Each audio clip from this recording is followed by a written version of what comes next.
Michael Jackson's voice from beyond the grave, his own doctor secretly tape recording him, then feeding him deadly drugs. You just heard the audio as that jury did. It is sickening. Why? Because we hear the weakened state that Michael Jackson is in. We can practically feel him lying there, almost incoherent, with his own doctor secretly recording him. And then to know he pumped Jackson full of drugs through an ankle injection. We are live in LA taking your calls. The king of pop is dead. And now in a court of law, his doctor, his living Caribbean doctor, Dr. Conrad Murray, on trial for manslaughter. We're camped outside the courthouse. Joining me first, Gene Casares, correspondent in session. Gene, we all heard that this tape exists. Now we've heard it just like the jury did. It is sickening to think that Jackson is in that condition. And I can just imagine Conrad Murray hovering over his body, sticking in the injection in his ankle and letting the propofol flow. Well, Nancy, I was in that courtroom and I watched that jury, and I think the jury was stunned, and I'll tell you why. They had transcripts and they focused on those transcripts for 4 long minutes as that audio absolutely bounced between the walls in that courtroom. But when it was over, jurors seemed to inadvertently just look at the family. They didn't mean to stare, but they just looked at them, and stunned silence. Stunned silence. And what exactly did Conrad Murray do? I mean, why was he secretly audio taping his own patient? Why?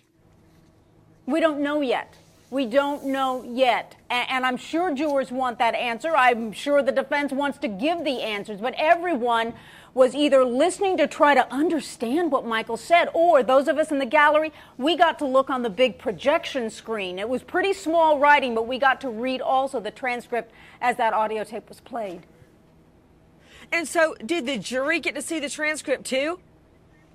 Oh, they got individual transcripts that they got to read very closely. So they were riveted reading that transcript because you could hardly understand what was being said. That's why they needed the transcript, and that will be demonstrative aid for them when they go into that jury room to deliberate. It's not evidence, it's demonstrative. So, yes, but they have a transcript. That was my question. Did they have a transcript? So they could understand what Jackson was saying. To you, Ellie Jostad, our chief editorial producer, what I don't get is why a doctor would secretly tape record his own client, his own patient. Right, and that's what's puzzling about this, Nancy, is what exactly did Dr. Murray hope to do with this recording? Now, the state probably wants to show that he knew Jackson was already under the influence of drugs. And remember, at this point, he'd already been ordering propofol for Jackson.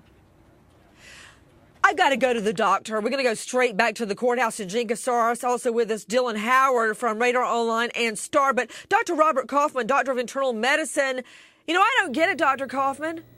Conrad Murray was under the same oath as you to secretly tape record your client. And we can hear, I'm just a JD, you're the MD, but even I, with the untrained ear and eye of a doctor, not like a doctor, I can tell he is completely incoherent. His inner circle completely nutting up because they all know there's a problem. And what does Conrad Murray do beside taping secretly his own client?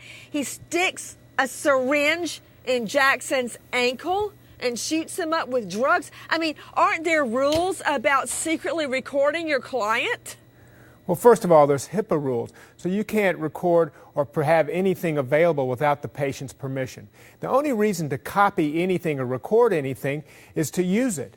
So he knew he was doing wrong. The patient was obviously over-medicated, intoxicated. Disgusting. And it's just no way. He knew he was wrong, so he was trying to protect himself. And what does Murray do? He shoots him up with more drugs. He feeds Jackson more and more and more until he dies while Conrad Murray's in the other room with one of his mistresses on the phone.